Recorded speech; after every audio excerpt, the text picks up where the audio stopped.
Welcome to Intentional Crone, the podcast where wisdom meets wit.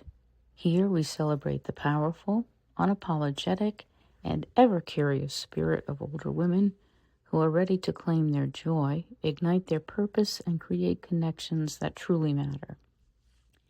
Each week we'll explore what it means to live with intention at this amazing stage of life, whether it's redefining success, tackling the shoulds society throws at us, or laughing at the gloriously absurd moments of it all. We're diving deep and rising strong together. So pour yourself a cup of coffee or wine, we don't judge. Get comfy and let's uncover how to make this chapter one of lasting happiness, fierce empowerment, and a whole lot of fun. Because here at Intentional Crone, we know the journey isn't over. In fact, it's just getting started. So let's go. My name is Hope Moffat, or Mimsy to my grandkids. This is our first episode, appropriately titled First Wave. And by first wave, here I'm not talking about feminism. No, it's the term of respect we often hear from younger members of the alternative spiritual community. So please welcome our guest, Jan Mitchell. Religion was another thing, that I grew up in. And I thought I was a sinner and that I had to have the Christ in my life to be able to talk to Creator. And that night in the hotel in 99 was like, what on earth? I'm hearing a voice directly speaking to me. And it was a helpful voice. It was not, I wasn't afraid. Even though I was looking around the room, I'm like, who's in here with me? But yes, so that was like a very clear, critical turning point. Like, okay, pivot. Yep. And how long after that did it take you to move away from? So you moved away from your marriage. Mm-hmm. Did you physically move to a new house? Did you change your career? How did that play in? No, I physically left the house, and I ended up buying another house about probably 8 months later. And that was one street over from where I had lived, and just to make it easier for our daughter. And stayed in the same career. I hadn't really awakened to the fact that I was beginning to loathe my career. But shortly after that, I started realizing that as well, that I was no longer happy in my career. And I didn't know what to do. And I also met my now husband during that year, after I bought my house, with a job change that I made. He came with that job change, and I used to tell people, don't ever date anybody you work with. Oh, yeah, that's don't believe anything that comes out of my mouth. It's kind of funny. But because now we've been married for 20 years, and so never say known never. Each other. Never say never. Never say never. That word never has been the one that has really been one of my biggest teachers in life, because I actually said at one point, I would never get a divorce if I had children. And here I was with a child, and I got divorced. And there were some other nevers too. I won't mention those just for the sake of time, but yeah. And one of my other ones was, never date anyone you work with. And I ended up dating him, and then left that company and went to work for another company so that we could date out in the open. Even though I wasn't sure where it was headed, it was interesting. I trusted it, and I had a deep... That's a very big change on top of almost every other big change you can make. Changing the marriage, changing your home, new relationship, new job. So all of this is happening, and when did it turn into you changing careers entirely? Right, because, wow. Now, I have never thought about it like that until we're talking about it right now in this moment, because all of that happened in the span of really slightly over a year. Right. And a half. I'm like, wow, okay, that was big. The career change happened, it was slow. It was building, because I knew I wasn't happy in my job, but I knew I needed to work on myself. And I found a non-dual Kabbalistic healing practitioner in Atlanta and started working with her. I didn't start that work until 2002. I was trying traditional therapy and found that just didn't feel right for me. It just simply didn't feel like it was a match for me. And I was kind of judging myself for, okay, why is this Right. not a match? But it wasn't. So I just left with the judgment against myself and found a healer and started working with her. Not until 2002. And I had a few other experiences before that, that were pointing me to the spiritual community and the healing arts. But I didn't even have the language for it. I had business language. I was all about bytes and bits and programming. And I had none of this. I didn't even know all the trauma. I didn't realize there was trauma with my mother. I didn't realize there was sexual trauma from my childhood. I had totally dissociated from all of that. And all of that didn't start coming, it started coming back in 2003. And So then interesting. After you left traditional therapy, which didn't touch any of those things, you moved into a spiritual direction, and then the sort of core issues came up in. Yeah, I started having remembrances and hearing names, again, helpful voices of, say, people who had abused me. And I would have some flashbacks, but not as many as some people report having. And yeah, it was a period of between 2003 and really up until the fall of 2021. That long of a period of time. Really? Yeah. I'll call that a Saturn transit. Yeah. Someone said, yeah, maybe it's Saturn or Mars, something anyway. Well, Saturn is 7 years to move a quarter of the way. So it's always. Yeah. You know, when it all started, I was in my 42nd year, turning 42. Ooh, that's your return. We'll talk about the astrology part later, maybe. I don't know a lot about astrology, but it's funny. I mean, I know bits and pieces. But yes, it was over time. So I didn't leave the corporate world until 2024. I took a severance package. I mean, sorry, that is so wrong. Gosh, thank you. 2004. Let me back it up. You asked when I left. 2004, you had left the corporate world. I left the corporate world. I took a severance package. That was the year I was marrying my now husband. And I took the spring, and we were getting married in August of that year, and I left at the end of March and was taking all that time to decompress and from the corporate world. I thought that amount of time would help me decompress. That didn't even touch on it. The decompression that had to take place because I had my whole identity tied up in my corporate job too. So, but we decided to plan a wedding, and at first I wasn't going to have a wedding. And then I thought, oh my gosh, this is the wedding. I need to have this wedding. Like we need to have this wedding. And we did. And my dad, God bless him, and my mother, God bless her, they came up from Thomasville to Atlanta, and my dad walked me down the aisle. I could barely keep my composure at that age, because now I'm like 46 or something, and getting married and feeling like it was the marriage that I should have had all my life. Very profound. And it was my husband's first marriage. So interesting. But, anyway, and then I started working with an outplacement company because I was going to go back into the corporate world. And every time I would show up for a meeting, I would literally feel like I was going to have to go over in the corner, grab the trash can and throw up. And, I made myself. It literally didn't sit well with you at all. It was not. And I didn't know how to talk to my husband about it. And then I said, well, maybe I'll go back as an individual contributor. And then I would show up and not get the job, not get offered the job or come in second. And was interesting because before that I was coming in first all the time. They would want to offer me the job. Do you feel like ageism had any part of that? I do. Beyond just your spiritual.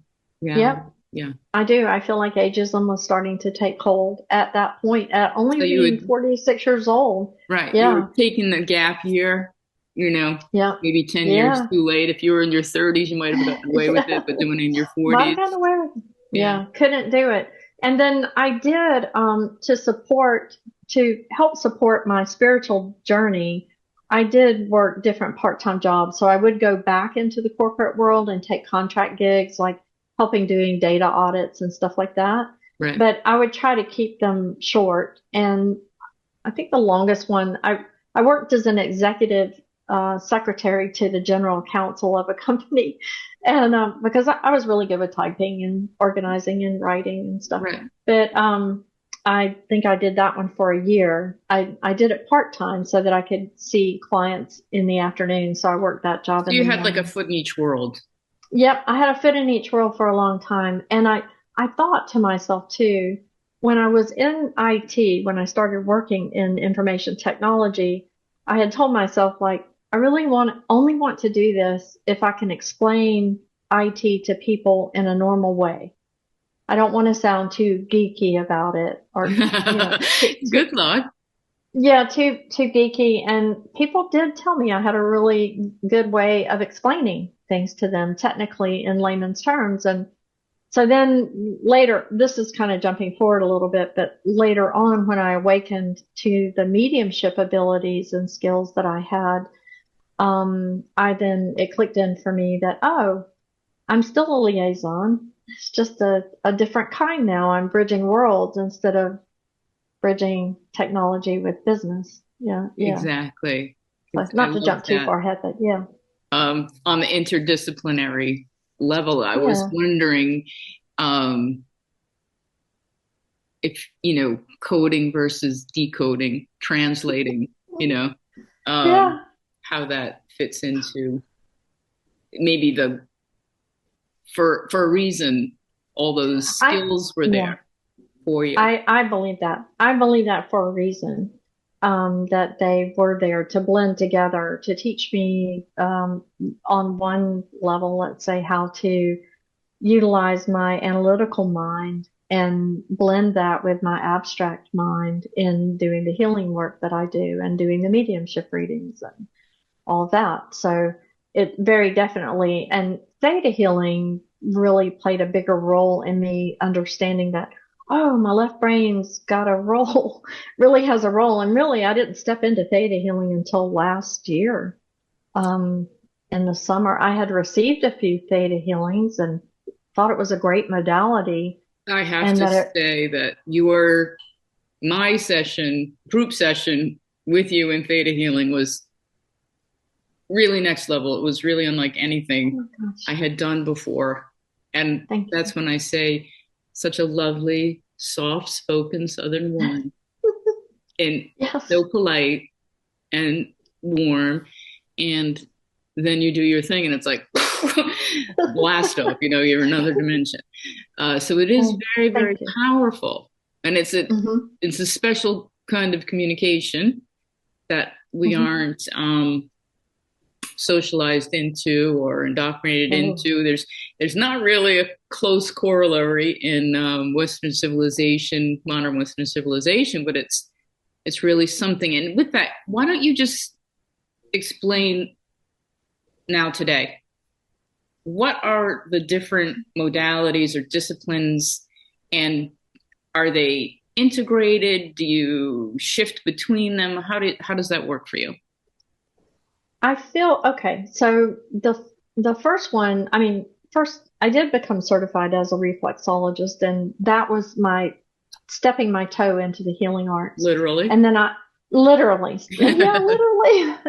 Yeah, I decided to do that, and then I did ultimately become nationally certified. And actually, the woman I learned from invited me to start teaching reflexology to other students with her. Yeah, this was in 2005. So while I was working other part-time jobs, I was doing that as well, teaching massage therapists because they had to take a certain number of hours of reflexology.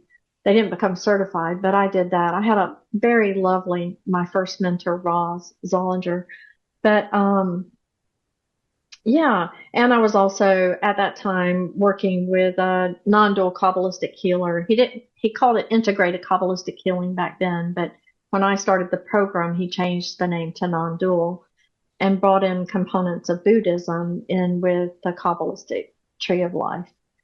And we Yeah, so that program was a 4-year study, and that one was the one that really gave me deeper access to myself. That was when more of the abuse and trauma started. I started recalling it more and more, and it was, looking back, it was a wild ride. It was also in some ways very horrifying in moments to have those experiences and those remembrances and wonder what on earth is happening with me right now, and am I going to survive it? Because some days I didn't feel like I was going to survive it. And but anyway, I survived. Here I am. But the Kabbalistic healing was super fantastic for me because I was working within the tree of life. So when I was working with clients and they would be talking to me about challenges that they were going through, I could feel places in my body light up. So it was as if, for me, one way of looking at it is I could overlay the image of the tree of life on my body, and then I would begin to feel, based on what they were saying to me, where my body was being lit up. And also, my mind also was involved, but ultimately, we would talk for 45 minutes, and then the last 15 minutes, I would do a hands-on healing, a hand on the shoulder, a hand on a leg, and I didn't even have to touch them, but that's just, we could. So I would embody the healing, and it was typically involved a couple of the Sephirah on the tree, sometimes all of them. It depended on what territory the person was walking in. And then I would drop in and offer. You were transmitting kind of a pure energy from some center that resonated with whatever their issue was. It kind of bring it into coherence. Is that? Yeah, it felt like working in the quantum field, but I didn't really know it as that necessarily at that time. But that work, it was interesting because it felt like I became, in some ways, the embodiment of the tree of life. Yes. Yeah. I don't know how to explain it other than that. That's not first wave. That's, I think, going all the way back to human prehistory. That's what we've been spiritually doing, I think, for a long, long time. Yeah.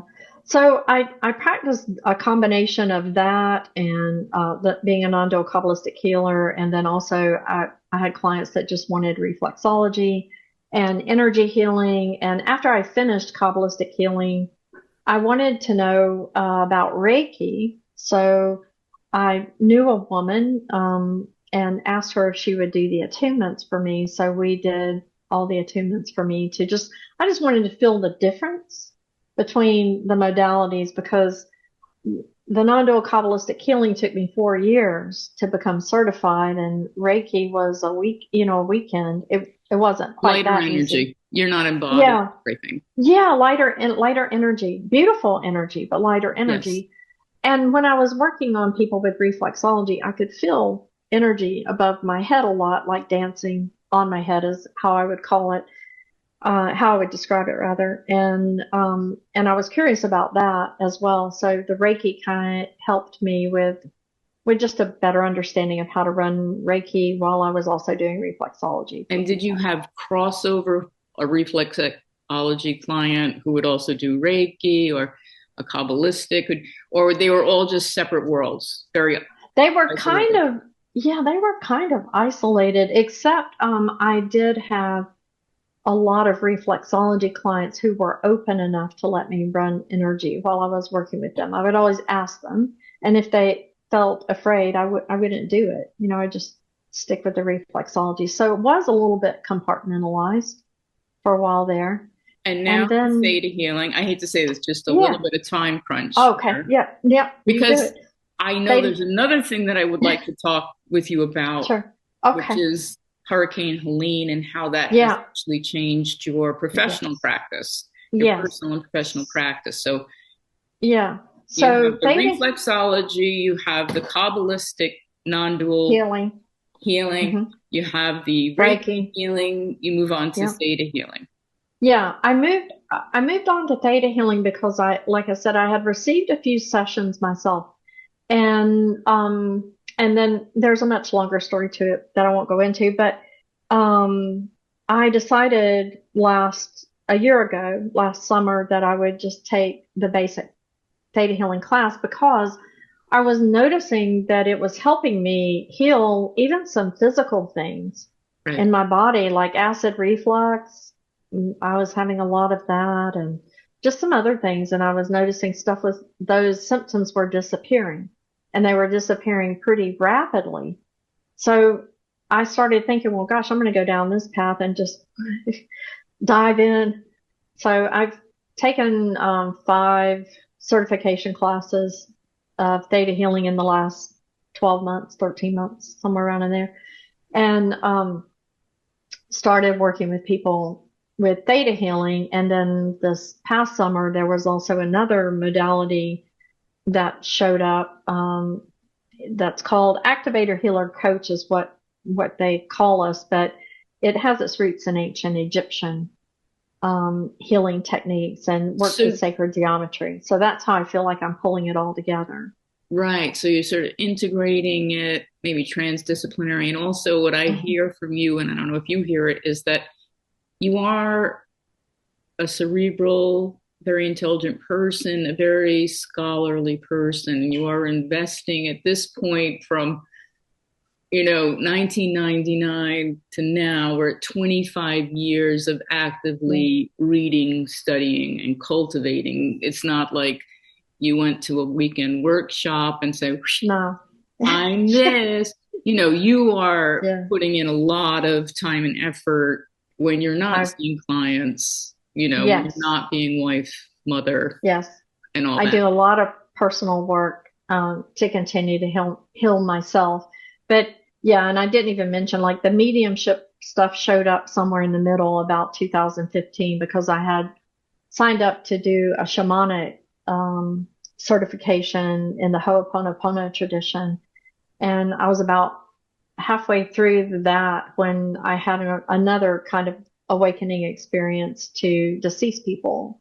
I'd actually started seeing them the year before I signed up for that, but yeah. But anyway, so then I decided these different unfoldings from within as and I would just throw this out. My own experience is that you have a level of safety maybe in a new relationship and a level of safety with your own self, being able to trust yourself as opposed to looking.